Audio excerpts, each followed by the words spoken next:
रोशनी अमित के सामने मुंह फुला फुला कर आगे चलने लगी थी। अमित उसके पीछे पीछे था और प्रीतम, गर्वित और लकी उन दोनों के पीछे थे। हॉस्टल के दरवाजे के बाहर निकलने के कुछ देर बाद ही वो लोग काका का ढाबा के लिए निकल चुकी थी। इधर कोयल की सहेलियां उसका घाव देखकर उससे बातें करने लगी थीं। अच्छा कोयल, तो उसने तुमसे माफी मांगी? उसके बगल में बैठी लड़की ने पूछा। हाँ, लेकिन पता नहीं आजकल न्यू सिटी बैंक के कस्टमर्स की क्वालिटी को क्या हो गया है। उनका स्टैंडर्ड ना दिन ब दिन गिरता ही जा रहा है। कोयल ने गुस्से से कहा। कैसे? दूसरी लड़की ने पूछा। अरे तुम अब जानती हो ना कि न्यू सिटी बैंक के अंदर आने वाले कस्टमर्स कैसे होते हैं, लेकिन जब मैंने उस लड़के को देखा ना तो ईउ, छी।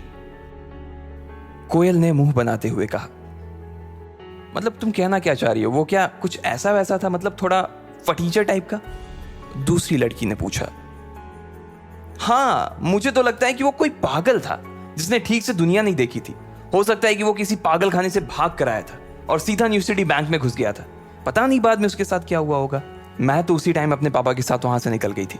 लेकिन अब अगर दोबारा कहीं मुझे मिला ना और उसने ऐसी कोई गलती करने की कोशिश की तो मैं सच बता रही हूं, वो अपना चेहरा किसी को दिखाने के लायक नहीं रहेगा। कोयल ने अपनी मुट्ठियों को भींचते हुए कहा। एनीवेज यार, अब तुम लोग भी क्या उसका टॉपिक लेकर बैठ गए? वैसे भी अब हम कभी मिलने वाले नहीं हैं। अरे यार, ये रोशनी और इसका बॉयफ्रेंड कहाँ रह गया? और कितनी देर इंतजार करना पड़ेगा? मुझे बहुत गर्मी लग रही है। कोयल ने कहा। वैसे मुझे तो रोशनी का बॉयफ्रेंड ना बहुत अच्छा लगा यार। वो स्मार्ट है, उसके पास हाइट है और वो पतला भी है। मुझे ऐसे लड़के ना जाने क्यों बहुत अच्छे लगते हैं। अगर अमित के जैसा उसका कोई रूममेट निकला ना तो मैं पहले ही बता दे रही हूं कि वो मेरा रहेगा, सिर्फ मेरा। मानसी ने हंसते हुए कहा। जब से उसने अमित को देखा था तब से उसे रोशनी से जलन होने लगी थी। ओहो, देखो तो दीदी को कैसी जीभ लपलपा रही है। मैंने सुना है अमित स्पोर्ट्स कोटे से है, इसलिए मुझे लगता है कि वो और उसके दोस्त भी एक जैसे होंगे। अब देखते हैं किसको कौन पसंद आता है, दिशा ने कहा और दरवाजे के बाहर देखने लगी। तब तक वो लोग अंदर नहीं पहुंचे थे। जब तक वो लोग अंदर आते तब तक कोयल उन्हें अपने नए मोबाइल के फीचर्स दिखा रही थी।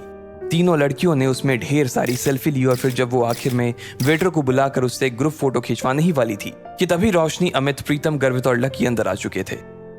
इससे पहले कि लकी पूरा अंदर घुस पाता, उसने प्रीतम से कहा, तुम लोग जाओ, मैं जरा वॉशरूम से होकर आता हूं। उसे याद आया कि उसकी पैंट पर कीचड़ लगा हुआ था, इसलिए वो उसे साफ करने के लिए वॉशरूम चला गया।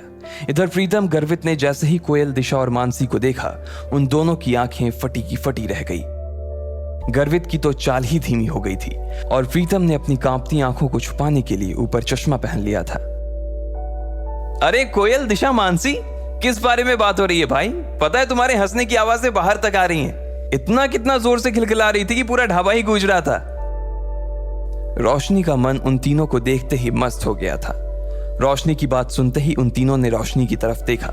उसके पीछे ही अमित खड़ा था और अमित के पीछे गर्वित और प्रीतम खड़े थे। जैसे ही उन लड़कियों की नजर गर्वित और प्रीतम पर पड़ी, उनकी जैसी तो बत्ती से ही गिर गई।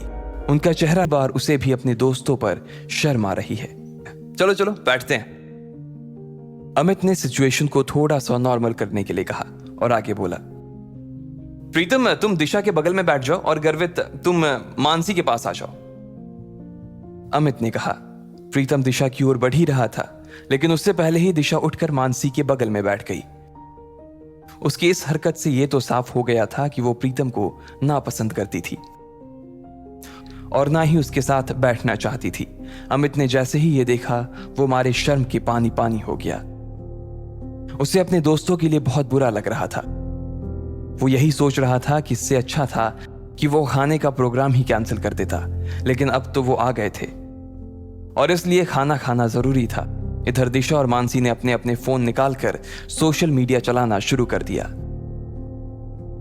उस टेबल पर कुल 4 लकड़ी के स्टूल लगे थे और एक स्टूल पर 2 लोग बैठे थे।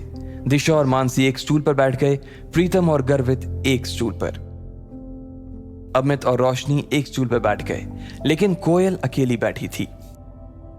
कोयल को अकेले देखकर अमित और रोशनी दोनों ही चौंक गए थे। कोयल उन सब लड़कियों में सबसे सुंदर थी और साथ ही वो सबसे चूजी भी थी। उसके पिता के पास खूब पैसा था, इसलिए वो ऐसी वैसी चीजें पसंद नहीं करती थी।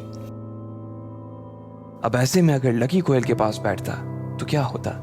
ना कोयल को पता था कि उसके पास लकी बैठने वाला था, और ना ही लकी को पता था कि कोयल के पास उसकी सीट खाली थी।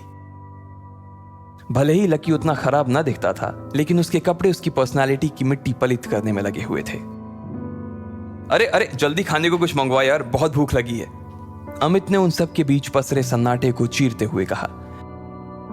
लेकिन रोशनी का गुस्सा अभी तक शांत नहीं हुआ था और उसने अमित को फिर से घूर कर देखा। लेकिन तब तक इधर दिशा और मानसी ने मेन्यू उठा लिया था और मोबाइल से अपनी नजर हटाकर मेन्यू में घुसा ली थी। इतने में कोयल ने अपने बालों को ठीक करते हुए अमित से पूछा, अमित, रोशनी तो बता रही थी कि तुम्हारे साथ 2 नहीं 3 लड़के आने वाले थे, तो फिर वो तीसरा लड़का कहां है? कोयल ने जिस तरह यह सवाल किया था, उसे सुनकर तो यही लग रहा था कि प्रीतम और गर्वित को देख लेने के बाद भी उसे अभी थोड़ी सी उम्मीद तो बाकी थी। लेकिन उसे पता नहीं था कि वो तीसरा लड़का उसके लिए बम बंद कराने वाला था। वो तीसरा लड़का अभी बाथरूम गया हुआ है, बस आता ही होगा वो, अमित ने तुरंत जवाब देते हुए कहा। जैसे ही उसने अपनी बात खत्म की थी, ठीक उतनी ही देर में लकी बाथरूम से निपट कर वहां आ गया था। अमित अपनी जगह से थोड़ा सा उठा और उसने लकी की तरफ हाथ हिलाते हुए कहा, ओए लकी, इधर देख भाई, इधर आजा। जैसे ही कोयल, दिशा और मानसी ने अमित की आवाज सुनी, वो सभी लकी की ओर देखने लगे। लेकिन दिशा और मानसी को एक बार फिर से निराशा हाथ लगी थी, इसलिए उसने देखते ही फिर से अपनी गर्दन नीचे कर ली और वो मेन्यू देखने लगी। लेकिन कोयल ने जैसे ही लकी को देखा, उसकी आंखें फटी की फटी रह गई।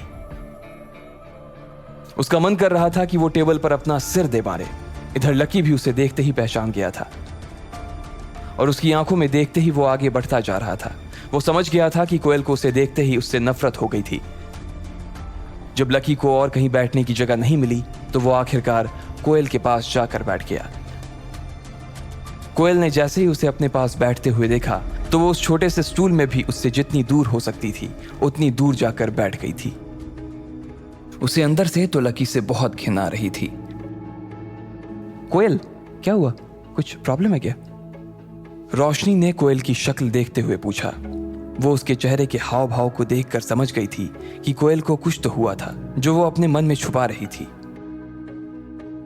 अब तुम लोग कहोगे यार कि मेरी जैसी लड़की की किस्मत इतनी खराब कैसे हो सकती है, लेकिन ये वही लड़का है जो मुझे आज न्यू सिटी बैंक में मिला था। अरे बाप रे, ये वही लड़का है? दिशा ने पूछा। इसको देखकर तो ऐसा ही लग रहा है कि इसने वही कपड़े पहने हुए हैं जैसा तुमने इसे बैंक में पहने हुए देखा था, मानसी ने कहा और दोनों ही लकी को ऊपर से नीचे तक देखने लगे। अरे तुम लोग एक दूसरे के अंदर ऐसे घुस कर आखिर किस बारे में बात कर रहे हो भाई? रोशनी ने पूछा। उसे समझ नहीं आ रहा था कि अचानक ही लकी के आने से ऐसा क्या हो गया था जो उस टेबल पर बैठी बाकी की लड़कियां भी कुछ कुछ बातें करने लगी थी। रोशनी को लगा कि कहीं ऐसा तो नहीं कि उन तीनों में से किसी एक को लकी पसंद आ गया था। लेकिन दिशा ने कोयल और लकी के बीच हुई उस टक्कर के बारे में रोशनी को बताया तो उसकी आंखें खुल गई। जब लकी के बारे में ये सब बातें की जा रही थी, तब सब लोग लकी को घूर कर देख रहे थे। प्रीतम, अमित, रोशनी, गर्वित और कोयल, सभी की नजर लकी के ऊपर टिकी हुई थी। सबके मन में ढेर सारे सवाल थे। उन्हें यह लग रहा था कि आखिर लकी को न्यू सिटी बैंक में जाने की जरूरत क्या थी, या जब वो गया तो उसे कितनी शर्मिंदगी का सामना करना पड़ा होगा। वहीं रोशनी के मन में यह चल रहा था कि लकी के आने की वजह से कहीं कोयल उठ के ना चली जाए। वो जानती थी कि कोयल कितनी चूजी थी और इतना सब हो जाने के बाद वो लकी के साथ एक स्टूल पर खाना तो नहीं खा सकती थी। इधर कोयल ने एक ठंडी सी मुस्कान के साथ रोशनी को देखा और बोली, रोशनी, तुम अपने बॉयफ्रेंड के साथ मजे करो, मुझे थोड़ा सा काम, इसलिए मैं निकल रही हूँ, जा रही हूँ, बाय। कोयल ने कहा और बिना किसी की इजाजत का इंतजार किए वो वहां से उठ गई। रोशनी को तो पहले ही से मालूम था कि ऐसा कुछ होने वाला था, फिर भी उसने कोयल को रोकने की कोशिश की थी, मगर वो नहीं रुकी। रोशनी का गुस्सा भरा चेहरा देखकर इधर अमित अपने आप को कोस रहा था कि आखिर वो इन लोगों को अपने साथ क्यों लेकर आया। लकी ने जब देखा कि सारी गड़बड़ उसकी वजह से हो रही थी और कोयल लगभग दरवाजे पर पहुंच गई थी, तो वो जोर से चिल्लाया और बोला, रुको। उसकी आवाज सुनते ही सब चौंक गए थे। कोयल भी जाते जाते एक सेकंड के लिए दरवाजे पर ही रुक गई थी। लकी को अंदर ही अंदर बहुत बुरा लग रहा था। एक तो उसे ये बात चुभ रही थी कि आज उसकी वजह से कोयल को वहां से भूखे उठकर जाना पड़ रहा था, और दूसरी बात उसे यह खल रही थी कि उसके आसपास की दुनिया और उसके आसपास के लोग सिर्फ और सिर्फ पैसे के पीछे पागल थे। इससे पहले कि कोयल दरवाजे के बाहर निकल पाती, लकी ने उसे आवाज देते हुए कहा। लकी की आवाज सुनकर कोयल ने गुस्से में कहा, क्या है, क्या है, फिर से मुझसे टकराना चाहते हो? कोयल ने लकी से बात करते हुए कहा। लकी उसकी ओर देखकर मुस्कुराया और बोला, बैंक में जो कुछ हुआ उसके लिए मैं बैंक में ही माफी मांग चुका हूं। देखो, मुझे नहीं मालूम था कि तुम्हें मेरी गलती की वजह से ऐसी चोट आ जाएगी। I am really sorry. कोयल की नजर लकी की ओर नहीं देख रही थी। भले ही लकी की बात सुनकर वो थोड़ा सा पिघल जरूर गई थी, लेकिन अभी भी उसकी घिन पूरी तरह से शांत नहीं हुई थी। कोयल ने कोई जवाब नहीं दिया और वहां से फिर से निकलने लगी। लकी ने उसे फिर से रोका और कहा, अरे तुम अपना ये पर्स वहां भूल गई थी। मैं तो बस यही देने आया था तुम्हें। इसमें तुम्हारा सिटी बैंक का वो सुप्रीम कार्ड होगा ना? लकी ने तिरछी नजरों से उसे देखते हुए कहा। कोयल मन ही मन सोच रही थी कि इस आदमी की न्यू सिटी बैंक का जब कोई कार्ड था ही नहीं, तो फिर इसे कैसे पता चला कि वहां कौन सा कार्ड चलता है? हो सकता है मैनेजर ने इसे भगाने से पहले समझा दिया होगा। कोयल ने अपने मन में सोचा और निकलने लगी। लकी अभी भी उसी जगह पर खड़ा था। जैसे ही कोयल दरवाजे से बाहर होने वाली थी, इतने में उधर से कोई रईस ज्यादा सामने आया और कोयल से जानबूझकर टकरा गया। इडियट, देख कर नहीं चल सकते क्या? कोयल ने गुस्से में उस आदमी को देखते हुए कहा। उस आदमी ने काले रंग की टी शर्ट और हरे रंग की ट्राउजर पहनी हुई थी। उसके हाथ में कोई बहुत महंगी सी घड़ी भी थी, और वो जिस तरह से कोयल को देख रहा था, उसकी शक्ल से साफ पता चल रहा था कि उसकी नीयत अच्छी नहीं थी। अरे बेबी, क्या हुआ? चोट लगी है? मलहम लगा दूं क्या? उस लड़के ने कोयल को छेड़ते हुए कहा। कोयल को उसकी उस बात पर बहुत गुस्सा आया। एक तो वो पहले ही सुबह अपनी चोट भूली नहीं थी, और उसके बाद इस आदमी से टकराने के बाद उसका गुस्सा और बढ़ गया था। इतना कहते ही वो आदमी कोयल की दिशा में आगे बढ़ने लगा। लकी कोयल से थोड़ी ही दूरी पर खड़ा था। सभी लोग बस देखे जा रहे थे। अब आगे क्या होगा? क्या लकी कोयल को बचाने के लिए बीच में आएगा, या उसे वो अपनी किस्मत के भरोसे छोड़ देगा? इन सब सवालों के जवाब अगर आप जानते हैं तो कमेंट बॉक्स में कमेंट करके हमें भी बताएं, और आगे की कहानी जानने के लिए सुनते रहें लखपति, सिर्फ पॉकेट एफएम पर। इधर वो आदमी कोयल की ओर बढ़ता जा रहा था, लेकिन कोयल भी उसके सामने ही खड़ी थी। उसने गले में मोटी सोने की चैन पहनी हुई थी, और वो इतनी गर्मी में भी जैकेट पहन कर आया था। वो देख पा रही थी कि उसके इरादे ठीक नहीं लग रहे थे, लेकिन फिर भी वो उसके सामने से हटने का नाम नहीं ले रही थी। लकी ने जब कोयल को देखा तो उसे लगा कि उसे बीच में आना चाहिए। इससे पहले कि वो बीच में जाता, कोयल ने गुस्से से उस आदमी से कहा, मलहम लगाना अपनी बहन की पीठ पे। रास्ता छोड़ और आगे जाने दे मुझे। कोयल ने उसे हटकाते हुए कहा, अच्छा तो तू ही बन जा ना मेरी बहन, चला जा। उस लड़के ने कोयल के साथ बदतमीजी करने की कोशिश की और उसका हाथ पकड़ने की ओर आगे बढ़ने लगा। उसके इस बर्ताव से कोयल को असहज महसूस हो रहा था और उसने अपने पैर पीछे खींचने शुरू कर दिए। वो लड़का घूरते हुए कोयल की ओर बढ़ता जा रहा था। जैसे ही उसने कोयल का हाथ पकड़ने की कोशिश की, इतने में उसे महसूस हुआ कि किसी ने उसके हाथ को पकड़कर उसे बीच में ही रोक दिया था। जब उस आदमी ने कोयल से नजर हटाते हुए उस आदमी को देखा तो पाया कि वो कोई और नहीं बल्कि लकी था। भैया भैया क्या कर रहे हो? बहन भी बोल रहे हो और छेड़ भी रहे हो। लकी ने बहुत प्यार से उस आदमी से कहा और धीरे से कोयल के आगे आ गया। अबे तू कौन है बे? हट जा बीच में से, वरना दिल्ली में नजर नहीं आएगा। उस आदमी ने कहा, अरे भाई प्यार से बात करो ना, मर्द हो तो मर्द की तरह बात करो। मर्द होने में और गुंडा होने में बहुत फर्क होता है। क्यों अमित प्रीतम गर्वित, मर्द और गुंडा होने में फर्क होता है कि नहीं होता है? लकी ने उन तीनों की ओर देखा और इशारे से उन्हें अपने पास बुला लिया। उन तीनों को भी लकी का इशारा समझने में देर नहीं लगी थी और वो भागकर उसके पास आ गए। अब वो चारों लड़के उस अकेले आदमी को घेर कर खड़े थे। मुझे डराने की कोशिश कर रहा है? जिस दिन अकेला मिल गया ना, उस दिन मारते मारते लाल किला पर चढ़ा दूंगा, उस आदमी ने कहा। लकी उसकी ओर देखकर मुस्कुराने लगा और फिर कोयल की ओर देखते हुए बोला, मैडम आप घर जा रही थी ना, रास्ते में पुलिस स्टेशन आए तो इन भाई साहब की रिपोर्ट लिखवा देना। सबूत की चिंता मत करना, होटल में सीसीटीवी लगा हुआ है, इसमें सब कुछ रिकॉर्ड हो चुका है। गर्वित जाकर मैनेजर से पिछले 5 मिनट का फुटेज तेरे फोन में ट्रांसफर करवा ले तो, और सोशल मीडिया पर इसे वायरल करवा, और इन भैया को भी टैग कर देना। भाई साहब, आपका हैंडल नेम क्या है, बताइएगा प्लीज। लकी ने बड़ी मुश्किल से अपनी हंसी को दबाते हुए पूछा। गर्वित को मैनेजर के कमरे में जाता देख उस लड़के की हालत खराब हो गई थी। ये सब करने से पहले उसने सोचा नहीं था कि यहाँ पर सीसीटीवी कैमरे भी लगे होंगे। इसलिए उस लड़के ने गुस्से से लकी को घूर कर देखा और फिर पैर पटक कर बाहर निकल गया। इधर लकी और उसके दोस्त उस लड़के को जाते देखकर हंसने लगे थे। कोयल के चेहरे पर भी मुस्कान तैर गई। उसका गुस्सा अब थोड़ा सा शांत होता दिखाई दे रहा था और उसने लकी की ओर देखकर कहा, थैंक्स। लकी बदले में उसकी ओर देखकर मुस्कुरा दिया, लेकिन इसके बाद कोयल वहां से निकल गई थी। उसे तो लग रहा था कि वो अब रुककर उसके साथ खाना खा लेगी, लेकिन कोयल ऐसी वैसी कोई लड़की नहीं थी। वो एक बार जो डिसाइड कर लेती थी, उसके बाद चाहे उसका खुद का नुकसान हो, लेकिन वो चीज करके ही रहती थी।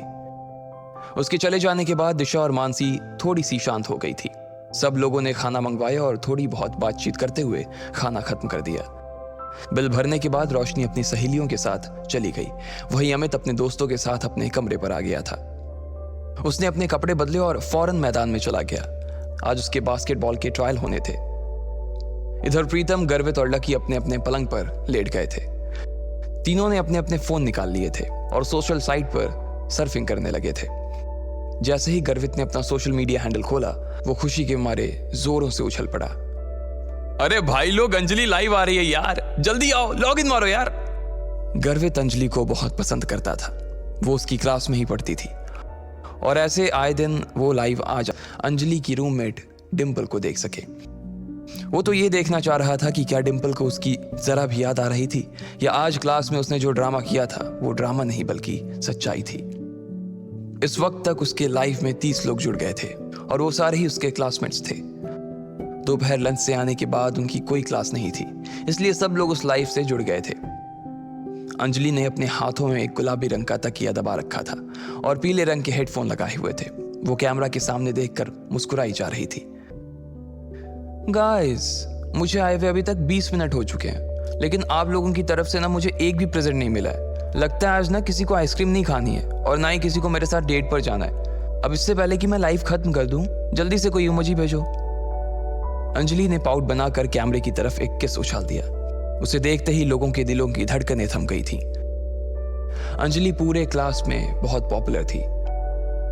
ऐसा कोई लड़का नहीं था जो उसे पसंद ना करता हो। कुछ लोग तो दिल ही दिल में अंजलि को अपना दिल ही दे चुके थे। उसका जवाब पढ़ते ही गर्वित की आंखों में चमक आ गई और उसने अपने दोस्तों की ओर देखकर कहा, अरे भाई लोग, तुमने देखा, अंजलि ने मेरे मैसेज का जवाब दिया यार। इससे पहले कि वो अपने मैसेज की पूरी तरह से खुशी मना पाता, उसने देखा कि एक लंबा सा मैसेज नीचे उसका इंतजार कर रहा था। अबे गर्वित साले फटीचर, तू कब से अंजलि को प्रेजेंट देने लगा? कहीं से चुरा कर पैसे लाया है क्या? ये मैसेज पढ़ते ही गर्वित की खुशी को मानो नजर सी लग गई थी। लकी ने देखा कि तुरंत उसकी बाहें तन गई थीं। उसे मालूम था कि पूरी क्लास यहीं थी और उसे आगे इस चीज के लिए पूरी क्लास में चिढ़ाए जाने वाला था। गर्वित अगर शांत रह जाता तो उसके लिए बड़ी मुसीबत खड़ी हो जाती, इसलिए उसने भी गुस्से में पलटकर जवाब देते हुए कहा, हाँ, अगर मैं गिफ्ट दे रहा हूं तो तेरी क्यों जल रही है? तेरी बातों में से ना मुझे गटर जैसी बदबू आ रही है। ये पढ़कर सामने वाले इंसान को और ज्यादा गुस्सा आ गया। उसने लिखा, अबे ओए बेवकूफ, पैसे जेब में एक है नहीं और अंजलि को प्रेजेंट दे रहा है। साले बाप ने पैसे फीस भरने के लिए दिए हैं और तुम मुझसे यहाँ अय्याशी कर रहे हो। और अपने बाप से ना जरा तमीज से बात करो, वरना लैब का मेंढक बनाकर तुझे यहीं चीर दूंगा। इस तरह की बातें पढ़कर अंजलि भी शॉक थी। उसे लग रहा था कि उसने चैट रूम का माहौल ही खराब कर दिया, इसलिए उसने कहा, अगर तुम दोनों अभी की अभी चुप नहीं हुए ना तो मैं तुम दोनों को बैन कर दूंगी। सॉरी अंजलि, लेकिन शुरुआत पहले इसने की थी। गर्वित ने लिखा, अबे खत्म भी मैं ही करूंगा। अंजलि, मेरी तरफ से तुम्हारे लिए ये प्रेजेंट, उसने कहा और अंजलि की तरफ एक कार का इमोजी भेज दिया। इस इमोजी की कीमत 1000 रुपए थी। अंजलि इतना तो पूरे लाइफ से भी नहीं कमा पाती थी जितना उसने एक प्रेजेंट में कमा लिया था। अंजलि ने तुरंत अपने सुर बदले और उसे थैंक यू बोलने लगी, लेकिन उस लड़के का गुस्सा अभी भी थमा नहीं था। उसने उसे $5 की 5 इमोजी और भेज दिए। हर इमोजी की कीमत 100 रुपए थी और इसके हिसाब से उसे 500 रुपए और मिल गए थे। इतना सारा धन देखकर तो अंजलि की आंखें ही फटी की फटी रह गई थी। आकाश, इतने सारे गिफ्ट देने के लिए ना मैं तुम्हें ढेर सारा थैंक यू बोलती हूँ। मैं सच में बहुत खुश हूँ, अंजलि ने कहा और आकाश की तरफ एक किस उछाल दिया। ये देखकर तो गर्वित ऊपर से नीचे तक सुलग गया था। उसे बहुत गुस्सा आ रहा था। उसके पास इतने पैसे नहीं थे, लेकिन वो उससे सबक जरूर सिखाना चाहता था। सिर्फ थैंक यू से काम नहीं चलेगा, मुझे चैट बॉक्स का एडमिन बनाओ, आकाश ने लिखा और अंजलि ने अगले ही पल उसे एडमिन बना दिया। जैसे ही आकाश एडमिन बना, सबसे पहले उसने गर्वित को ब्लॉक कर दिया। फिर उसने अंजलि की तरफ एक और गिफ्ट उछाल दिया, जिसकी वजह से उसका भी मुंह बंद हो गया था। यह देखकर ना सिर्फ गर्वित को बल्कि लकी को भी गुस्सा आ गया था। अब बोलना फटीचर, क्या हुआ? पलंग के नीचे घुस गया क्या? आकाश ने लिखा और चश्मे वाला इमोजी भेज दिया। गर्वित चाहकर भी अब कुछ नहीं लिख सकता था। उधर प्रीतम भी ये सारे मैसेज पढ़ रहा था। भाई लोग, हम एक ही क्लास में पढ़ते हैं, इसलिए किसी के बारे में इस तरह की बातें लिखनी अच्छी बात नहीं है यार, प्रीतम ने लिखा। लेकिन उसके लिखते ही उसे भी गर्वित की तरह ही लोगों ने बुरी तरह से ट्रोल करना शुरू कर दिया। कोई उसके कपड़े के बारे में तो कोई उसकी सूरत के बारे में बहुत सारी बकवास बातें करने लगा। गर्वित और प्रीतम दोनों ही गुस्से से आग बबूला हो गए, लेकिन वो कुछ नहीं कर पा रहे थे। लकी उन दोनों के इस गुस्से को अपने बिस्तर पर लेटे लेटे देख रहा था और साथ ही वो चैट रूम की सारी चैट भी पढ़ रहा था। जब कमेंट्स की भरमार लग गई, तब किसी ने नीचे कमेंट लिखा, अरे भाई देखो, किसी ने चांद का इमोजी भेजा है। उसके लिखते ही सब लोग शांत हो गए थे। एक चांद की इमोजी का मतलब 10,000 रुपए। उसे देखकर तो अंजलि के भी तोते उड़ गए थे। इससे पहले कि वो कुछ कह पाती, किसी ने लिखा, अंजलि ये तुम्हारा बॉयफ्रेंड है क्या? अंजलि ने मारे सरप्राइज के अपना मुंह हथेली से ढक लिया। इधर गर्वित ने कहा, भाई अपनी क्लास में ऐसा कौन आ गया जिसने 10,000 रुपए का गिफ्ट दे दिया? अपनी क्लास में नहीं यार, बाहर से होगा कोई। अपना क्लास गरीब का कॉलेज है और हम सब में तो सिर्फ आकाश के बाप के पास ही थोड़ा बहुत पैसा है, प्रीतम ने कहा। इतने में 4 और चांद चैट बॉक्स में चमक गए। मुझे एडमिन बनना है, चांद भेजने वाले ने कहा। अंजलि ने तुरंत आकाश को एडमिन पर से हटाया और उस लड़के को एडमिन बना दिया। सबसे पहले उसने गर्वित पर से ब्लॉक हटाया। अरे भाई देख, इसने मुझे ब्लॉक से हटा दिया यार, मैं वापस मैसेज भेज सकता हूँ, गर्वित ने प्रीतम से कहा और थैंक यू एडमिन का एक मैसेज डाल दिया। इधर अंजलि ने वीडियो में कहा, I want to give you lots and lots of thanks admin, लेकिन मैं जानती हूँ सिर्फ थैंक यू से काम नहीं चलेगा, इसलिए मैं चाहती हूँ कि तुम यूनिवर्सिटी आओ, मैं तुम्हें कैंपस घुमाऊंगी और खाना भी खिलाऊंगी। उसकी कोई जरूरत नहीं है, मैं सिर्फ यहाँ ये कहने आया हूँ कि आदमी के पास पैसा होना चाहिए, लेकिन पैसे का घमंड नहीं होना चाहिए। पैसा आज है, कल नहीं है, लेकिन हम सब कल भी इंसान थे, आज भी इंसान हैं और कल भी इंसान ही रहेंगे। इसलिए हमें अपने साथियों का सम्मान करना चाहिए और इस तरह के पैसों का धौंस दिखाकर किसी को दबाना नहीं चाहिए। उसका ये मैसेज पढ़ते ही चारों तरफ सन्नाटा छा गया था। अंजलि भी कुछ ज्यादा कह नहीं पा रही थी। किसी को तो इस बात का अंदाजा ही नहीं था कि आखिर इतने पैसे वाला आदमी उनके बीच कौन आ गया था, मगर किसी को मालूम नहीं था कि इतने महंगे तोहफे देने वाला कोई और नहीं बल्कि लकी ही था। वो सब कुछ सह सकता था, लेकिन इस तरह से अपने दोस्तों की बेइज्जती नहीं।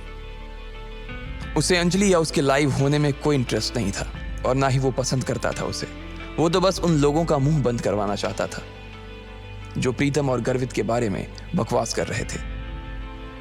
लकी देख रहा था कि बंजर जमीन जैसे उसके दोस्तों के चेहरे पर खुशी के फूल खिलाए थे, लेकिन क्या प्रीतम और गर्वित इसका पता लगा पाएंगे या लकी उनकी नजरों से बचकर निकल जाएगा? इन सब सवालों के जवाब अगर आप जानते हैं तो कमेंट बॉक्स में कमेंट करके हमें भी बताएं और आगे की कहानी जानने के लिए सुनते रहें लखपति, सिर्फ पॉकेट एफएम पर। अंजलि और बाकी के लोग भी उसके इस तोहफे को देखकर चौंक गए थे और फिर उसके बाद उसने जो कहा वो सुनकर तो और भी चौंक गए थे। जैसे ही उस आदमी ने अपना कमेंट खत्म किया, इधर से गर्वित और प्रीतम के मुंह से एक साथ निकला, अरे वाह क्या बात कही है, जियो मुरारी। इधर कमेंट सेक्शन में भी जो लोग अभी तक गर्वित और प्रीतम की टांग खींचने में लगे हुए थे, उन्होंने भी उस आदमी की तारीफ करना शुरू कर दिया था। हाँ यार, एक आदमी को कैसा होना चाहिए, हमारे इस नए एडमिन जैसा होना चाहिए। भाई ये आदमी पैसे नहीं अनुभवों से बात करता है, क्या बात है। आपको ढेर सारे लाइक सर, आप उन पैसे वाले बापों की बिगड़ी हुई औलादों से 1 लाख गुना अच्छे हो। वैसे आप बता सकते हो कि आप काम क्या करते हो? जब एडमिन की तारीफ में ये सब कमेंट आने लगे तो आकाश अपने आप ही शांत हो गया था और थोड़ी देर में उसने चैट रूम भी छोड़ दिया। जैसे ही उसके गायब होने का नोटिफिकेशन चैट रूम में आया तो गर्वित समेत सारे लोग उसके ऊपर हंसने लगे। अंजलि, ये चैट रूम का एडमिन कौन है? तभी अंजलि के पीछे से एक आवाज आई। अगले ही पल एक लड़की अंजलि के डिंपल का भी मन कर रहा था कि वो उस अमीर आदमी से मिले और बात करे जिसने अंजलि को इतना बड़ा तोहफा दिया था, लेकिन उससे पहले वो इस आदमी के बारे में जानना चाहती थी। उसने अंजलि के सामने देखा और पूछा, अंजलि, तुमने मेरे सवालों का जवाब नहीं दिया यार। मैं पूछ रही हूं ये आदमी कौन है? ना सिर्फ डिंपल बल्कि सभी लोग ये बात जानने के लिए बेताब थे कि आखिर वो आदमी था कौन जिसने एक ही झटके में अंजलि के ऊपर 50,000 रुपए कुर्बान कर दिए थे। अंजलि ने डिंपल की ओर देखा और कहा, यार पता तो मुझे भी नहीं है ये कौन है, नाम तो मुझे भी नहीं मालूम है और देखने से भी ऐसा ही लग रहा है कि ये सर मेरे लाइफ पर आज पहली दफा आए हैं। सर आप अभी भी यहीं पे हैं ना या गए? अंजलि ने लाइव में पूछा और इतने में उधर से उस आदमी का हाँ का मैसेज कमेंट सेक्शन में आ गया। उसका कमेंट पढ़ते ही डिंपल भी मारे खुशी के पागल हो गई थी। उसने फौरन ही उसे इम्प्रेस करने के लिए कहा, सर आप सच में ही बहुत ही कूल हो, मैं तो आपकी फैन हो गई। आपने मेरी दोस्त अंजलि को 5 चांद दे दिए, ये तो सच में बहुत कूल है। वैसे मैं आपको बताना चाह रही थी कि मैं भी अपना खुद का लाइव शुरू करने की सोच रही थी, तो क्या आप मेरे भी लाइव से जुड़ेंगे? आई प्रॉमिस मैं आपको अंजलि से भी अच्छे रिटर्न गिफ्ट दूंगी, डिंपल ने कहा और चमकती हुई आंखों से कैमरे की ओर देखने लगी।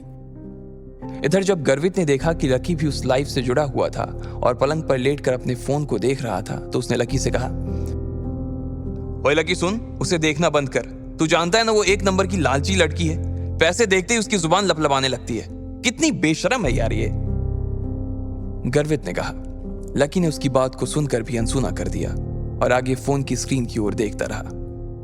डिंपल, अंजलि ने कहा और उसे गुस्से में देखने लगी। वो जबरदस्ती अंजलि का आइडिया चुराकर उसका काम खराब करना चाह रही थी। जैसे ही डिंपल ने अंजलि को देखा तो उसने कहा, मुझे तो तुमने कभी बताया ही नहीं कि तुम अपना लाइफ शुरू करने वाली हो। अगर तुमने शुरू कर भी दिया हो तो तुम्हें क्या लगता है कि तुम मेरे इस चांद को मुझसे छीन लोगी? डिंपल ने उसकी बात नहीं सुनी और कैमरे में देखते हुए बोली, सर मैं अपने बारे में ना आपको एक इंटरेस्टिंग फैक्ट बताना चाहती हूँ। मैं अभी तक सिंगल हूँ और मुझे ना आज तक कोई आपके जैसा बंदा मिला नहीं है। अब मिल भी कैसे सकता था सर, अब आप जैसे तो सिर्फ आप ही हो ना। अब अगर आपको भी कोई मेरी जैसी बंदी ना मिली हो ना तो हम लोग मिल सकते हैं, एक दूसरे को जान सकते हैं। सर आपका तो पता नहीं, लेकिन मुझे तो आपसे मिलने की ना बहुत ज़्यादा एक्साइटमेंट हो रही है, डिंपल ने कहा और शर्म के मारे अपने गालों को लाल कर लिया। ये डिंपल की कला थी, वो जब चाहे अपने चेहरे का रंग बदल सकती थी। जैसे ही उसने ये बात कही, नीचे किसी ने कमेंट किया, क्या कहा तुमने, तुम सिंगल हो? उसे पढ़ते ही डिंपल एक बार के लिए बैकफुट पर आ गई, लेकिन सिर्फ उस चांद वाले आदमी का टेंशन लेने के लिए उसने अपने आप को कैमरे पर सिंगल बता दिया था। और अगर वो चांद वाला आदमी इसमें इंटरेस्ट दिखाता तो उसके लिए सच में सिंगल भी हो जाती। वो सिर्फ एक ही चीज देखती थी, पैसा। ये लड़की यार पैसों के अलावा किसी की भी सगी नहीं हो सकती यार, कैसी लड़की है यार ये, प्रीतम ने कहा। लकी ने उसकी तरफ देखा मगर उसकी आंखों में कोई गुस्सा नहीं था। हाँ, अभी तक मैं सिंगल ही हूं और आज तक मैंने अपना किसी को बॉयफ्रेंड भी नहीं बनाया है, डिंपल ने जानबूझकर शर्माते हुए कहा। अरे दीदी क्या बात कर रही हो, एक लड़के ने नीचे लिखा और चौंकने वाला इमोजी चिपका दिया। अंजलि के चेहरे के भाव भी उस इमोजी जैसे ही हो गए थे। उसने डिंपल की ओर देखा और पूछा, कैसी बात कर रही हो डिंपल, सबके सामने लाइव आकर झूठ। पूरी क्लास जानती है कि अभी अभी तुम्हारा लकी के साथ ब्रेकअप हुआ है और पूरी क्लास ये भी जानती है कि तुम आजकल राहुल के साथ घूमती हो। डिंपल अंजलि की बात सुनकर हैरान रह गई थी। अरे तुम भी क्या बोल देती हो अंजलि, मैं और राहुल तो बस अच्छे दोस्त हैं यार, और इसके अलावा और कुछ भी नहीं। हम सिर्फ साथ में हैंग आउट करते हैं। और जहां तक बात रही लकी की, तो वो तो बेचारा इतना गरीब है, मैं तो सिर्फ उसकी पढ़ाई में हेल्प करती थी। कभी उसे कोई टॉपिक समझा देती तो कभी उसके नोट्स लिखवा देती थी। हाँ, जब उसे भूख लगती तो हम लोग साथ में गोलगप्पे खाने चले जाते थे, ये मैं मानती हूँ। वैसे वो पैसे देने के लिए खूब इंसिस्ट करता था, लेकिन मैं उसे पैसे नहीं देने देती थी। अब तुम लोग सोच रहे हो कि मेरे और उसके बीच कुछ चल रहा था, ये सब बकवास है यार। डिंपल से जितना हो सका उसने उतनी सफाई से झूठ बोलते हुए कहा। अंजलि को उसकी बातें सुनकर गुस्सा तो आ रहा था। सर अगर आप वैसे डिंपल के बारे में और भी कुछ जानना चाहते हो तो मुझे भी, इससे पहले कि अंजलि आगे कुछ कह पाती, उसने देखा कि एडमिन चैट रूम छोड़कर चला गया था। उसे जाते हुए देखते ही डिंपल और अंजलि का मुंह उतर गया। इधर लकी ने अपना फोन बंद कर दिया और आंखें बंद करके अमित के पलंग पे लेट गया। उसकी शक्ल प्रीतम और गर्वित को नहीं देख रही थी। वो दोनों भी अभी इस लाइफ से जुड़े हुए थे, लेकिन उन दोनों को भी लकी के लिए काफी बुरा लग रहा था। इधर लकी दीवार में अपनी नजरें गड़ाए उसे एकटक देखा जा रहा था। उसके दिमाग में अभी भी डिंपल की कही बातें गूंज रही थी। उसे विश्वास नहीं हो रहा था कि डिंपल यह सब चीजें कह रही थी तो उसकी आंखों में जरा भी दर्द नजर नहीं आ रहा था। वो तो ये सब ऐसे कह गई जैसे उसकी और लकी के बीच जो कुछ था वो सिर्फ लकी का एक सपना था और डिंपल का उससे कोई लेना देना नहीं था। अगर ऐसे में उसे पता चलता कि लकी कौन था तो फिर वो उन शब्दों के बारे में क्या सोचती जो आज सुबह पूरी क्लास के सामने उसने लकी को सुनाए थे। तो उसकी शक्ल कैसी हो जाती। लकी एक बार तो उसका चेहरा ऐसे देखना चाहता था। ये सब सोचते हुए लकी को कब अमित के बिस्तर पर नींद आ गई उसे पता ही नहीं चला। अगले दिन जब उसके बाकी दोस्त क्लास के बाद अपने कमरे पर आ रहे थे तो वो सब लकी को भी अपने साथ ही ले आए थे। वो लोग अपना लंच खत्म कर चुके थे और उसमें उन्होंने थोड़ा बहुत लकी के साथ भी शेयर किया था। इधर लकी अपना बैंक बैलेंस देख रहा था। कल जो 50,000 उसने खर्च किए थे उसे लग रहा था कि उसने समंदर में से सिर्फ एक बूंद पानी निकाल ली थी। क्या सारा टाइम फोन ही देखता रहेगा? मेरी वार्डन से बात हो गई है, उसने कहा है कि तुम जब चाहो तब फिर से शिफ्ट कर सकते हो, इसलिए हम आज ही तुम्हारा कमरा खाली करके सारा सामान यहां से ले जाएंगे। अमित को भी कोई दिक्कत नहीं है, उसने भी हाँ कर दी है। प्रीतम ने कहा। लकी का भी उस कमरे में अकेले मन नहीं लग रहा था, इसलिए उसने भी हाँ कर दी थी। यार तुम लोग ना सच में जानो मेरी, लकी ने कहा और प्रीतम और गर्वित के गले लग गया।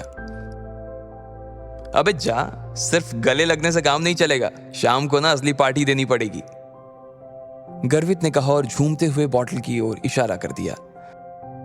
सब लोगों को हंसी आ गई। वो लोग मजे मस्ती कर रहे थे कि इतने में अमित आ गया। जैसे ही वो कमरे में घुसा तो सबने उसकी उतरी हुई शक्ल देखी। वो बहुत उदास नजर आ रहा था। क्या हुआ भाई? लकी ने पूछा। अमित ने उसकी बात का कोई जवाब नहीं दिया और कुर्सी पर आकर बैठ गया। सब लोग जो कि अपने अपने बिस्तर पर लेट चुके थे वो अमित की ऐसी उतरी हुई शक्ल को देखकर फिर से बैठ गए। बताना भाई क्या हुआ? स्पोर्ट्स अथॉरिटी ने फिर से तेरे साथ कोई गेम कर दिया क्या? गर्वित ने पूछा और लकी की ओर देखने लगा। अमित कुछ नहीं बोल रहा था और बस अपना चेहरा लटका कर बैठा हुआ था। उसे कुछ समझ नहीं आ रहा था कि आखिर उसके दोस्त उसकी बातों को कैसे लेने वाले थे, लेकिन उसके पास और कोई नहीं था जिससे वो ये सब बता सके, इसलिए उसने कहा, नहीं कोयल को कुछ हो गया है, और कहते ही उसने अपनी गर्दन नीचे झुका ली। बाकी तीनों लोग घबराई हुई नजरों से उसे देख रहे थे। पर हुआ क्या भाई? कोयल ठीक है? लकी ने उसके पास लगी कुर्सी पर बैठते हुए कहा। जिस हिसाब से अमित की शक्ल वो देख रहा था, लकी समझ गया था कि मामला इतना सीधा नहीं था जितना बाकी लोग समझ रहे थे। अमित वैसे भी छोटी मोटी चीजों से घबरा जाने वालों में से नहीं था। तुम्हें मालूम है कल जब कोयल बिना लंच किए ही उठकर चली गई थी तो वो उस लड़के से टकरा गई थी, याद है? फिर उन दोनों के बीच कहासुनी हो गई और फिर हम लोग बीच में ही कूद गए थे।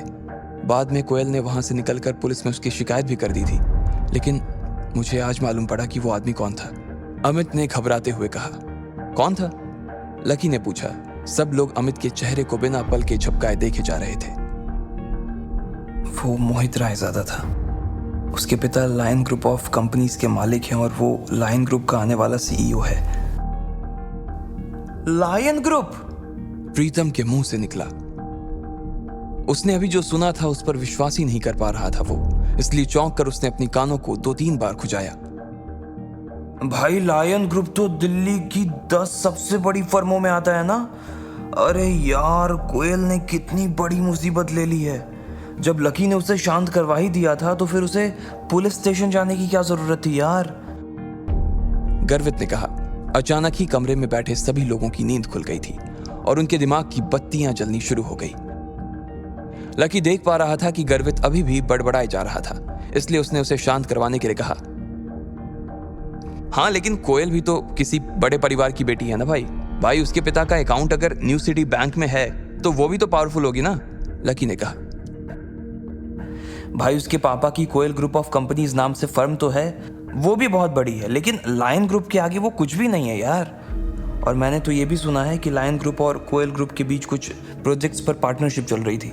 लायन ग्रुप ने कोयल ग्रुप को कुछ काम दिलवाया हुआ था, लेकिन अब इस झगड़े के बाद वहाँ से कोयल के पिता के पास एक लेटर आया है और अब वो कह रहे हैं कि उनकी सारी पार्टनरशिप वो ख़त्म कर रहे हैं और ये भी कहा है कि आगे से वो कोई काम नहीं करेंगे। ये सुनते ही ना भाई कोयल के पापा सख्ते में आ गए। बस यही समझ कि उन्हें हार्ट अटैक नहीं आया है, वरना हमारे बीच नहीं होते वो आज। अमित ने कहा। लकी उसकी बात को सुनकर सोच में पड़ गया। आखिर इस सब में वो क्या कर सकता था? फिलहाल तो उसे कुछ समझ नहीं आ रहा था, लेकिन अभी उसके लिए कुछ ना कुछ करना जरूरी था। मारे गए भाई, मारे गए। गर्वित अभी भी अपने आप बड़बड़ा रहा था। उसके बोलने के बीच ही अमित का फोन बजने लगा। सब लोग उसके फोन की घंटी की आवाज सुनते ही शांत हो गए थे। आखिर किसका था वो फोन? कोयल की वजह से इन तीनों के ऊपर क्या संकट आने वाला था? और क्या लकी कोयल और अपने दोस्तों को इस मुसीबत से बाहर निकाल पाएगा? इन सारे सवालों के जवाब अगर आप जानते हैं तो कमेंट बॉक्स में हमें भी बताएं। और आगे की कहानी जानने के लिए सुनते रहें लखपति, सिर्फ पॉकेट एफएम पर।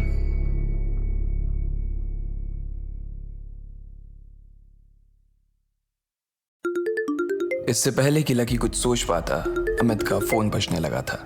सभी लोग पहले से ही बहुत परेशान थे और इस फोन के आ जाने के बाद उनके दिल की धड़कन और भी तेज हो गई थी। अमित ने डरते हुए अपनी जेब से फोन निकाला और स्क्रीन पर देखने लगा। वो फोन रोशनी का था। वो समझ गया कि जरूर कोई बात थी। उसने अपने दोस्तों को देखा और फिर रोशनी का फोन उठा लिया। हाँ बेबी, ठीक है, मैं अभी आ रहा हूँ, अमित ने कहा और फोन रख दिया। क्या हो गया भाई? लकी ने पूछा। यार कोयल को उसके पिता का भी थोड़ी देर पहले फोन आया था। वो कह रहे थे कि भले ही गलती मोहित ने की थी, लेकिन फिर भी कोयल को उसके सामने झुकना पड़ेगा। सामने वाले ने लकी ये शर्त रखी है कि वो इस मामले को तभी रफा दफा करेंगे जब कोयल एक रात के लिए मोहित के साथ। छी यार। अमित को आगे की बात कहने में भी शर्म महसूस हो रही थी। लकी ने सोचा भी नहीं था कि मोहित इस हद तक नीचे गिर जाएगा। लकी ने अपना सिर पकड़ रखा था। आगे अमित ने कहा, मैं पहले से ही मोहित के बाप क्रांति रायजादा को जानता हूँ। जो भी उससे उलझने की कोशिश करता है ना, वो उससे इतनी आसानी से नहीं छोड़ता है। उसके ऊपर ना जाने कितने सारे मर्डर के चार्जेस लगे हुए हैं, पर फिर भी वो आराम से बाहर घूम रहा है। सोचो, अगर मुझे पता होता ना कि वो क्रांति रायजादा का बेटा है मोहित, तो हम पूरे मामले को अलग तरह से डील कर सकते थे। अच्छा, कोयल अगर मना कर दे तो? लकी ने पूछा। वो मना नहीं कर सकती है भाई। अगर उसने मना कर दिया ना तो उसके पापा की कंपनी रातों रात बिक जाएगी और उसका पूरा परिवार सड़क पर आ जाएगा भाई। सोच, अमित ने कहा। पर ये तो कोई बात नहीं हुई। सिर्फ इसलिए कि कोयल एक लड़की है, उसे इतना कुछ फेस करना पड़ेगा? उसके पापा ने बोलने से पहले एक बार भी सोचा नहीं? कोई बाप अपनी बेटी के साथ ऐसा कैसे कर सकता है यार? लकी ने कहा। अरे यार, ये बड़े लोग होते ही ऐसे हैं। इन्हें अपनी फैमिली से ज्यादा ना अपना बिजनेस प्यारा होता है। और वो दोनों बाप बेटे एक नंबर के बदमाश हैं। कल देखा नहीं था कि वो कैसे घूर कर देख रहा था? कोई उनका कुछ नहीं बिगाड़ सकता है यार। गर्वित ने दीवार पर मुक्का मारते हुए कहा। इस वक्त किसी को भी ये बात समझ नहीं आ रही थी कि आखिर करना क्या था। बस सब लोगों को इस वक्त कोयल की चिंता सता रही थी। देखो, मेरे हिसाब से ना अब और कोई बात करने का फायदा नहीं है। हमें अभी के अभी रोशनी के हॉस्टल चलना चाहिए और कोयल को बचाने के लिए कोई तरकीब निकालनी चाहिए, लकी ने कहा। अमित और बाकी के लोगों को भी उसकी बात ठीक लगी। वो तुरंत उठे और हॉस्टल के बाहर निकल आए। वो लोग 5 मिनट में उसके हॉस्टल पर पहुंच गए थे। अमित बाकी तीनों को लेकर तीसरी मंजिल पर चला गया, जहां पर रोशनी का कमरा था। अमित जैसे ही वहां पहुंचा, उसने दरवाजे को धक्का दिया। दरवाजा खुल गया और वो तीनों अंदर दाखिल हो गए। लकी ने देखा कि दिशा, मानसी और रोशनी कोयल को उसके पलंग पर घेर कर बैठे हुए थे। कोयल अपने घुटनों को मोड़कर सहमी सी पलंग के कोने पर अपनी पीठ टिकाए बैठी हुई थी। लकी ने देखा कि उसकी आंखों में आज रात की कल्पना का डर साफ नजर आ रहा था। उसके गाल पर पहले से ही आंसुओं की लकीरें खींची हुई थी, पर उसके आंसू थे कि थमने का नाम नहीं ले रहे थे। कैसी है कोयल अब? अमित ने अंदर दाखिल होते ही रोशनी से पूछा। रोशनी ने अमित को खींचा और बाकी सब लोग भी उन दोनों के साथ दरवाजे के पास चले गए। फिर रोशनी ने एक बार और कोयल को देखा। वो परेशान सी पलंग पर बैठी हुई थी। उसके बाद रोशनी ने अमित को देखा और फुसफुसा कर बोला, कोयल के पिता ने कोयल की गलती न होने के बाद भी उससे बहुत डांट और खूब सुनाया है। वो पिछले 3 घंटे से बैठकर रो रही है। फिर भी उसके पिता यही चाहते हैं कि वो आज रात मोहित के साथ बिताए। रोशनी के मुंह से ये बात सुनते ही गर्वित को गुस्सा आ गया और उसने अमित से गुस्से से कहा, ये किस तरह का बाप है यार? यार मुझे लगता है कि यार उसके पिताजी भी किसी मजबूरी में फंस गए हैं। कंपनी उनकी अकेली की नहीं है बल्कि उसके 7-8 पार्टनर्स हैं और वो सब उसके बाप को धमकी दे रहे हैं कि अगर उसके पापा ने कोयल को नहीं भेजा तो वो उन्हें और उनकी बेटी को जान से मार देंगे। उनके पापा ने मुझे भी फ़ोन किया था और बोले कि तुम कोयल का ध्यान रखना, और इस दौरान यार वो कोई ना कोई रास्ता निकालने की कोशिश कर रहे हैं ताकि कोयल को इन सब चीज़ों से बाहर निकाल सके वो। रोशनी ने परेशान होते हुए कहा। इसके बाद वो लोग आकर कोयल के पास बैठ गए थे। लकी उसके पलंग से थोड़ी दूर एक कोने में खड़ा होकर उसे देख रहा था। कोयल देखो, रोने से कुछ नहीं होगा, अब हम लोग आ गए हैं ना तो सब मिलकर कोई ना कोई रास्ता ज़रूर निकाल देंगे। अमित ने उसे चुप करवाने की कोशिश करते हुए कहा, लेकिन कोयल के ऊपर से उसकी इन बातों का कोई असर नहीं हो रहा था। उसके आंसू खत्म ही नहीं हो रहे थे। लकी को भी उसे देखकर बहुत बुरा लग रहा था। भले ही उसने उसके साथ कुछ भी किया हो, लेकिन लकी कोयल को ऐसे रोता हुआ नहीं देख सकता था। गर्वित से उसके आंसू देखे नहीं जा रहे थे, इसलिए उसने जोश जोश में अपनी जेब से फ़ोन निकाला और बोला, अभी 100 नंबर पर फ़ोन लगाओ, बुलाओ पुलिस को, अभी के अभी। उसकी ज़रूरत नहीं है, उससे कुछ नहीं होने वाला है, नहीं। कोयल ने रोते हुए अपने घुटनों में गढ़ा चेहरा ऊपर उठाते हुए कहा। लकी ने देखा कि रोने की वजह से उसकी आंखें लाल पड़ गई थी, साथ ही उसमें सूजन भी आ गई थी। लकी ये भी देख पा रहा था कि कल कोयल की आंखों में जो अकड़ उसे नजर आ रही थी वो आज गायब हो गई थी। उसको ऐसे लाचार होते हुए देख उसका मन भी उदास हो गया था।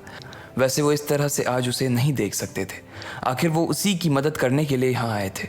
मानसी ने कोयल को एक टिश्यू दिया। उसने उससे अपनी नाक पोंछी और आंसू भरी आंखों से अमित की ओर देखकर बोली, पुलिस को फ़ोन करने से कोई फ़ायदा नहीं है। अगर हमने उन्हें बुलाया ना तो मामला मेरे और मेरे पापा के लिए ना और ज़्यादा बिगड़ जाएगा। क्या करूं मैं यार? कोयल जानती थी कि ये बड़े मसले थे और इसमें पुलिस उसकी कोई मदद नहीं कर सकती थी। वैसे भी पहले ही पुलिस को बुलाने और बताने की वजह से ही तो ये सब मुसीबत खड़ी हो गई थी। अब अगर वो फिर उसी रास्ते पर गए तो क्रांति रायज़ादा और ज़्यादा नाराज़ हो सकता था। जितना वो नाराज़ होता उतनी कोयल और उसके पिता की हालत ख़राब हो जाती। अगर किसी को फ़ोन करना है तो किसी ऐसे आदमी को करो जो मोहित और उसके बाप से भी बड़ा आदमी हो। वही हमारे बीच में बोलकर हमारी मदद कर सकता है। मैं अभी अपने पिता से पूछता हूँ कि वो किसी ऐसे आदमी को जानते हैं या नहीं जानते हैं, अमित ने कहा और अपना फ़ोन निकाल कर अपने पिता को फ़ोन करने के लिए बाहर चला गया। मैं भी पूछती हूँ, रोशनी ने कहा। दिशा और मानसी भी इस काम में लग गए थे। हालांकि दिल ही दिल में सब लोग इस बात को जानते थे कि उनके परिवार के कॉन्टैक्ट्स इतने बड़े नहीं थे कि वो लायन ग्रुप के ऊपर दबाव बना सके, पर फिर भी इस वक्त वो कोयल का दिल बहलाने और उसे शांत करने के लिए ये सब कर रहे थे। प्रीतम और गर्वित ने कुछ नहीं कहा, उसके पास कोई कनेक्शन नहीं था। लकी, जो कि कब से चुपचाप एक कोने में खड़ा था, उसने कोयल की ओर देखा और बोला, चिंता मत करो, तुम्हारी और तुम्हारी फैमिली की प्रॉब्लम जल्द ही सॉल्व हो जाएगी। लकी के मुंह से ये बात सुनकर कोयल थोड़ा चौंक गई थी और वो उसी की ओर देखने लगी। जब वो रो रही थी तो उसे पता ही नहीं चला कि लकी भी उसे चुप करवाने के लिए आया हुआ था। लकी को उसने अभी देखा था और देखते ही उसने अपनी नाक साफ करते हुए पूछा, तुम भी आए हो? लकी ने सिर्फ उसकी बात सुनी और जवाब में हाँ में गर्दन हिला दी। जिस तरह से वो लकी को देख रही थी उसे लग नहीं रहा था कि वो इस वक्त उसे इस कमरे में देखना चाहती थी। कल वो भले ही उसके लिए वहाँ खड़ा हो गया था, लेकिन फिर भी कोयल का उसके लिए जो गुस्सा था वो पूरी तरह से शांत नहीं हुआ था। कोयल, लकी भी तुम्हारी मदद करने के लिए यहाँ आया यार। वो भी वही सोच रहा है जो हम सब सोच रहे हैं। उसे भी तुम्हारी उतनी ही चिंता है जितनी कि हमें है, रोशनी ने लकी की ओर से जवाब देते हुए कहा। अच्छा, इसे भी चिंता है? अगर कल तुम वहाँ नहीं आते ना तो मुझे वहाँ से उठकर नहीं जाना पड़ता, ना ही मैं वहाँ से उठकर जाती और ना ही मैं जल्दबाजी में मोहित से टकराती। अगर मैं मोहित से टकराती ही नहीं तो फिर तुम बीच में आकर हीरो नहीं बनते। तो बताओ, क्या यह सब होता? बोलो। कोयल ने लकी की ओर देखते हुए उससे पूछा। इससे पहले कि वो कुछ कह पाता, कोयल का पारा और भी गर्म हो गया था। ऐसा लग रहा था कि वो इधर उधर का सारा गुस्सा लकी पर ही निकालने की फिराक में थी और इसलिए अगले ही पल वो अपने पलंग पर से खड़ी हुई और लकी की ओर चिल्लाते हुए बोली, निकलो, अभी के अभी मेरे कमरे से बाहर निकलो, निकलो अभी।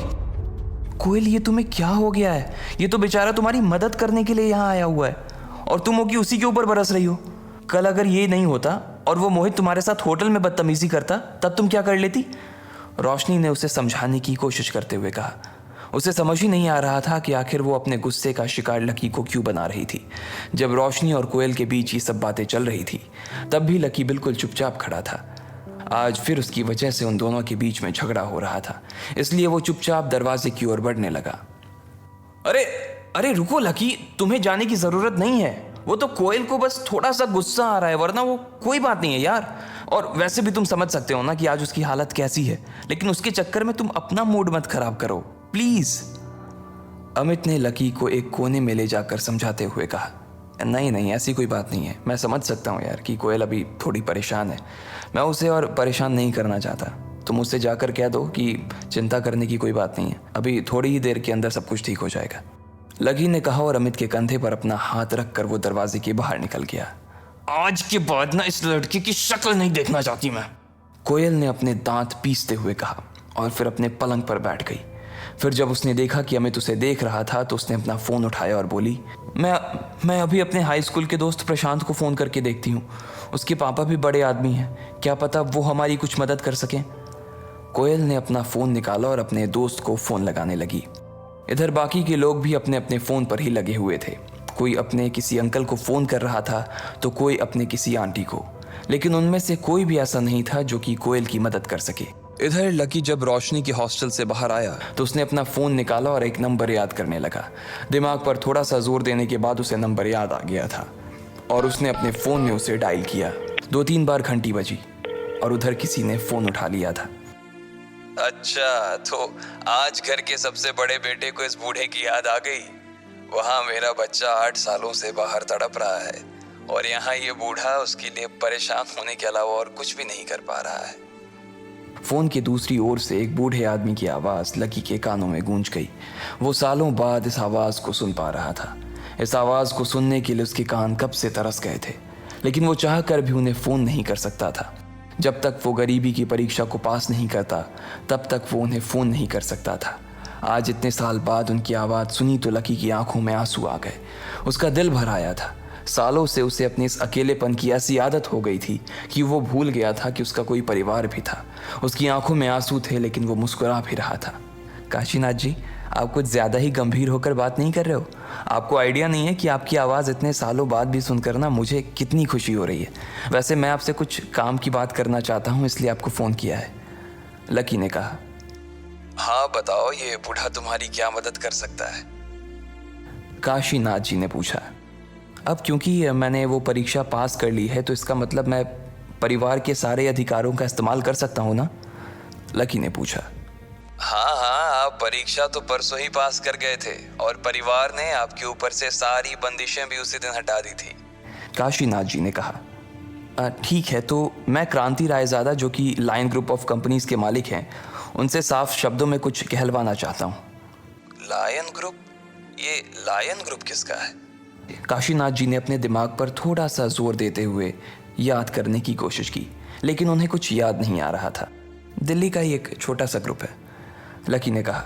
वो जानता था अग्रवाल एंड अग्रवाल नाम का उनका ग्रुप पूरे देश में फैला हुआ था और उनके ग्रुप के आगे ये लायन ग्रुप कुछ भी नहीं था। अच्छा, दिल्ली की कंपनी है। हाँ तो हो जाएगा। मैं अभी रुस्तम डांगी को फोन कर देता हूँ। नॉर्थ का सारा काम वही तो देखता है।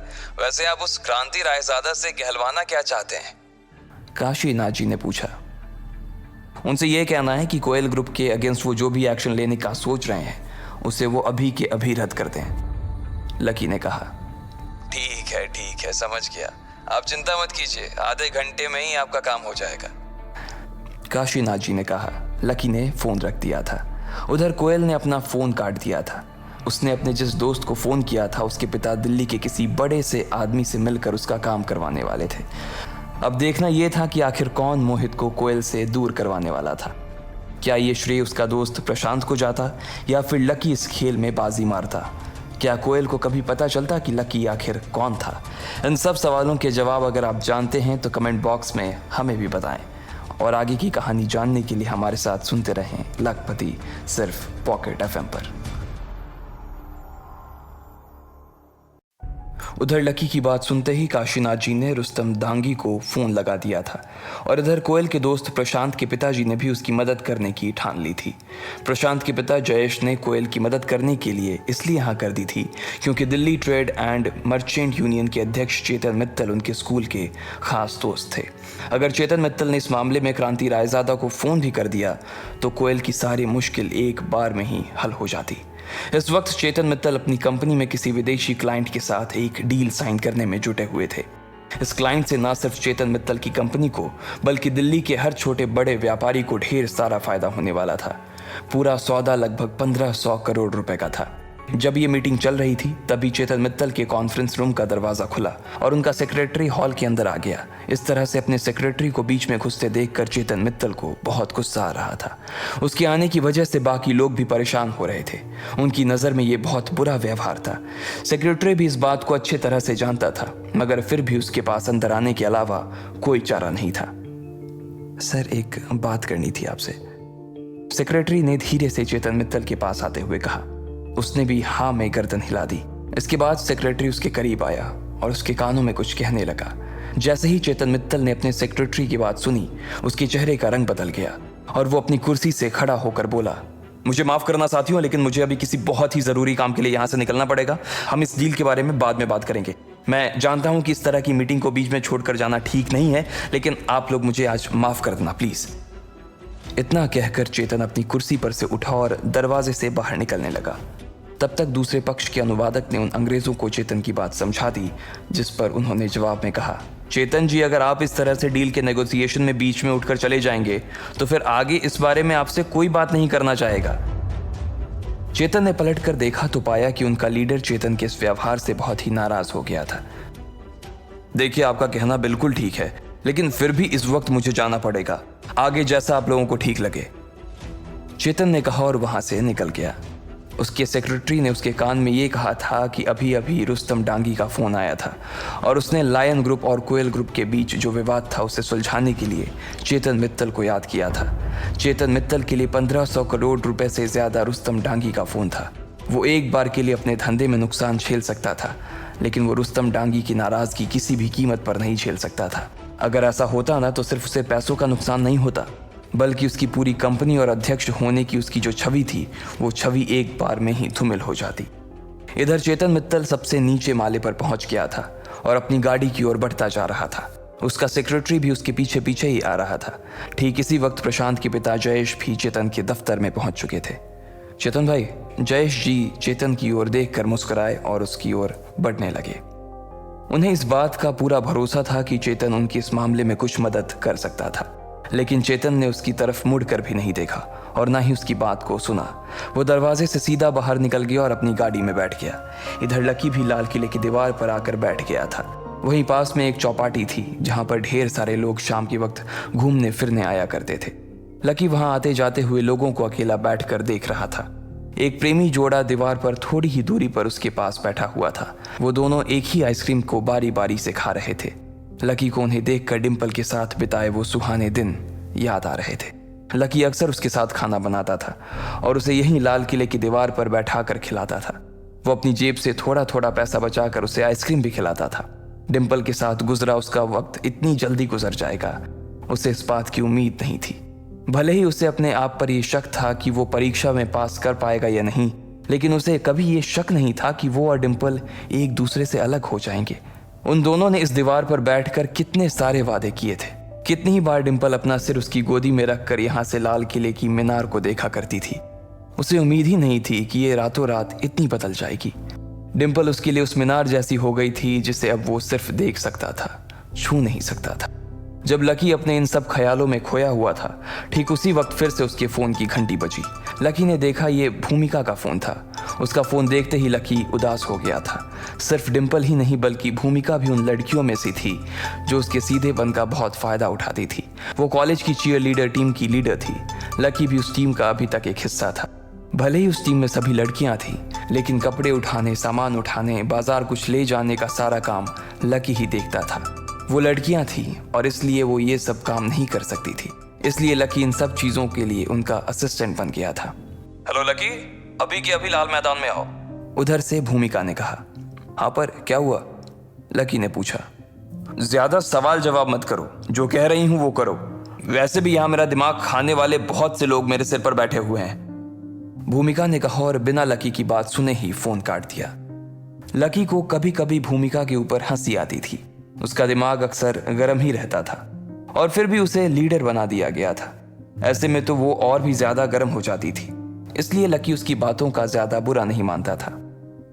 यहां बैठकर डिंपल को याद करने से तो अच्छा है कि वहां चलकर कुछ काम ही किया जाए, लकी ने अपने आप से कहा और दीवार के नीचे कूद गया।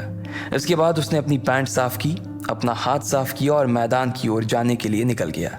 थोड़ी ही देर बाद लकी मैदान में पहुंच चुका था और उसने देखा कि मैदान में अभी 5-6 सुंदर लड़कियां खड़ी थी। लकी, पहले तो तुम इधर आओ। तुम आज इतने स्लो मोशन में क्यों चल रहे हो? भूमिका ने लकी को अपने पास बुलाते हुए कहा। वो एक लंबे से कद की लड़की थी जिसका चेहरा लंबा और आंखें थोड़ी सी डरावनी थी। हर वक्त उसका दिमाग गर्म होने की वजह से उसकी भौहें हमेशा तनी हुई रहती थी। इससे पहले कि लकी कोई जवाब दे पाता, भूमिका ने अपनी जेब से 100 रुपए का नोट निकाला और बोली, जाओ और मेरी सभी साथियों के लिए पानी का बॉटल लेके आओ।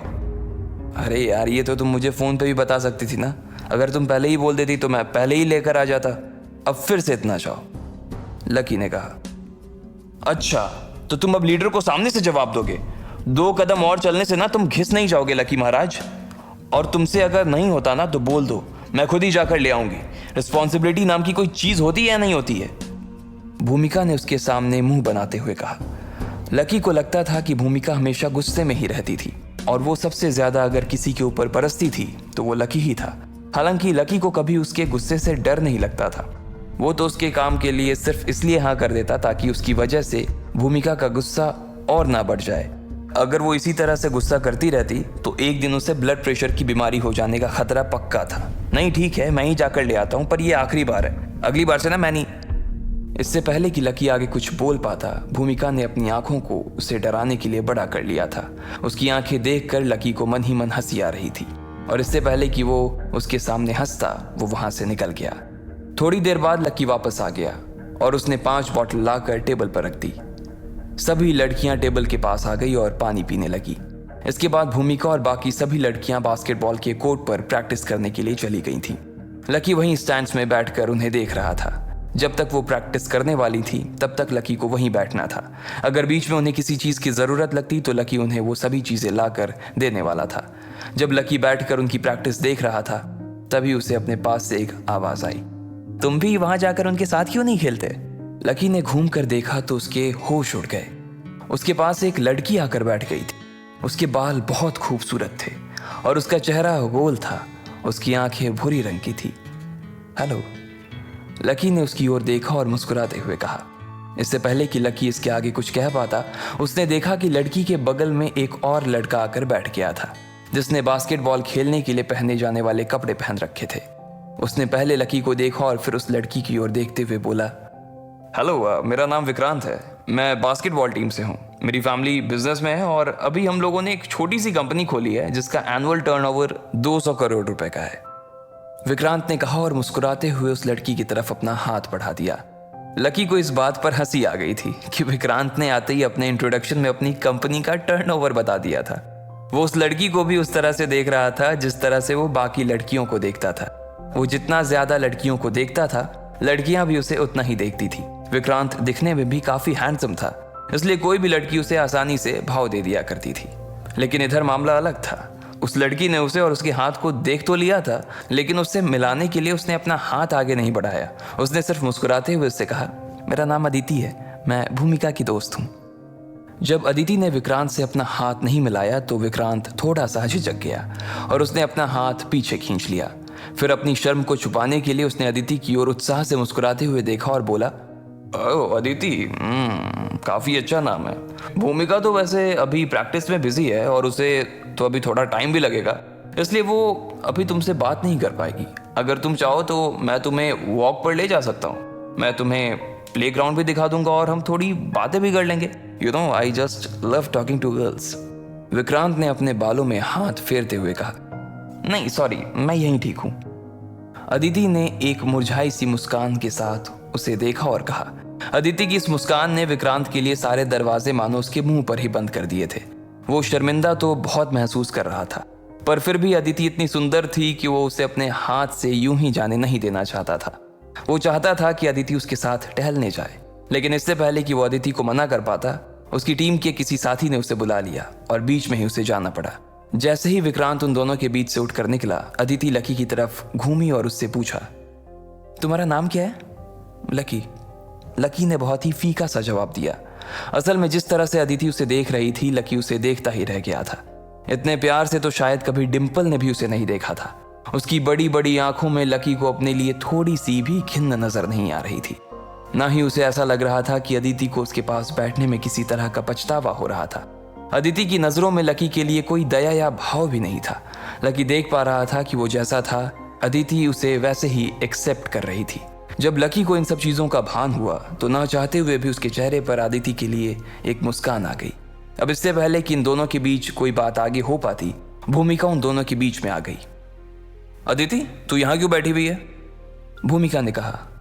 इससे पहले कि अदिति अपनी ओर से कुछ कह पाती, भूमिका ने लकी को वहां से उठने का इशारा किया और बोला, जाओ सबको पानी पिलाओ।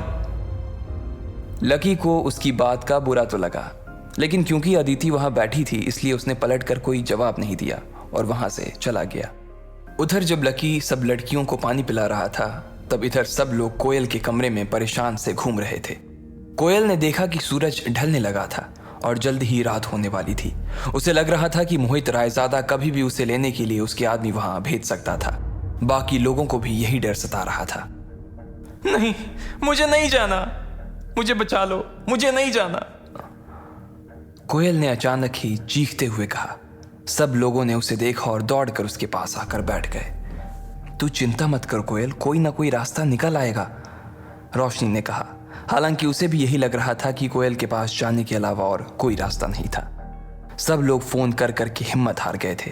किसी के पास अब कोई कांटेक्ट नहीं बचा था कि अचानक कोयल के फोन पर उसके पिताजी का फोन आया। कोयल ने फोन उठाया। उधर से उसके पिताजी ने ना जाने क्या कहा, जिस पर कोयल बोली, व्हाट? इतना कहते ही उसका मुंह खुला का खुला रह गया था। आखिर ऐसा क्या कहा था उसके पिताजी ने? क्या उसका मैटर सॉल्व हो गया था या फिर मोहित के आदमी उसे लेने के लिए आ रहे थे? इन सब सवालों के जवाब अगर आप जानते हैं तो कमेंट बॉक्स में हमें भी बताएं, और आगे की कहानी जानने के लिए हमारे साथ सुनते रहें लखपति, सिर्फ पॉकेट FM पर।